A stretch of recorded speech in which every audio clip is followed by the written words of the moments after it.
3 tips for inexpensive travel. There you go. So, let's see. Number 1, first, your flights. I'm not the best person to speak about this because I, for example, spent a lot of money on my flights. But the best thing that you can do is plan ahead, plan a trip way far in advance, and buy a ticket that's really cheap.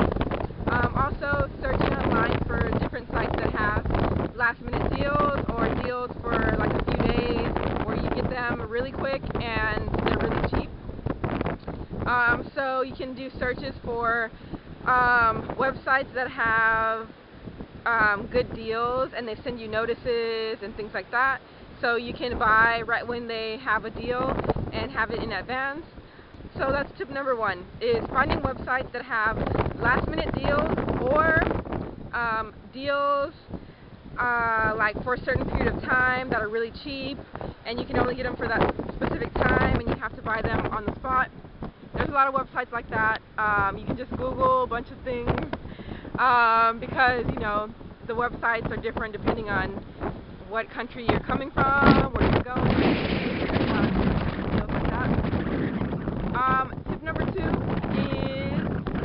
if I can remember, let's figure that out. Surfing. Couchsurfing is tip number 2. Although, like I said in my last video, if you're going to couchsurf, don't blame me for anything that happens to you. I'm just telling you the website so you can go at your own risk. It's couchsurfing.org. I met so many people through couchsurfing already. Coming here to the Philippines was my second time couchsurfing. I couchsurfed in Daegu when you guys saw me at the temple. Yeah, I couchsurfed for one night with a guy who has been all over the world, and he was amazing. He helped me get to places. Couchsurfing is amazing because the people are so willing to help you get around in their town, and sometimes they're willing to even do things with you, to go out with you and show you around, give you recommendations for things in their town because they know the town better than you do. They're so willing to help, and that's even a plus of couchsurfing. And then you get to meet all these cool people. If I hadn't couchsurfed, I wouldn't have met the guy in Korea who helped me out. He told me a lot of things. He was inspiring because he had been to so many countries.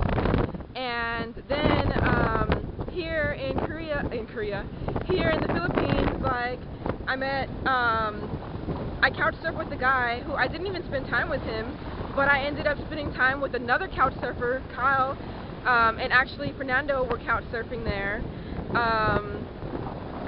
So I ended up meeting them and hanging out with them. I ended up coming on this island with them, and then I met another guy that Fernando met through couchsurfing. So it's really cool, like how you can connect with all these people just by like this one website. You get to meet big people. You don't even have to sleep on their couch or on their floor. You can just meet up with them. There's a lot of people who meet up with other people. So I don't know why I'm like continuing on this rant about people, but yeah, couchsurfing.org is a great site, and I haven't had a bad experience. I have heard some experiences of weird people from some other people that I've met, but you know, take it as you are, or as it comes, because you can meet really crazy people anywhere. So that's what let's see, that was tip number 2, couchsurfing.org.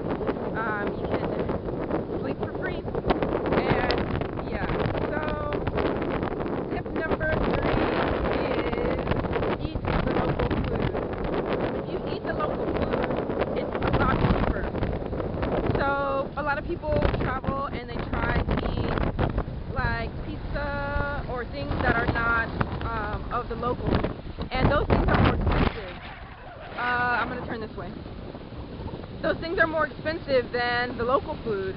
So what you want to do is try and find out what the local food is, where they sell the local food, and eat mostly local food. That way you're spending the same amount that the locals are spending. And here in the Philippines, the locals don't have a lot of money. So of course their food is going to be a lot cheaper than all of the touristy places with all the touristy different foreign foods and things like that. So if you eat the local food, you will be saving so much more money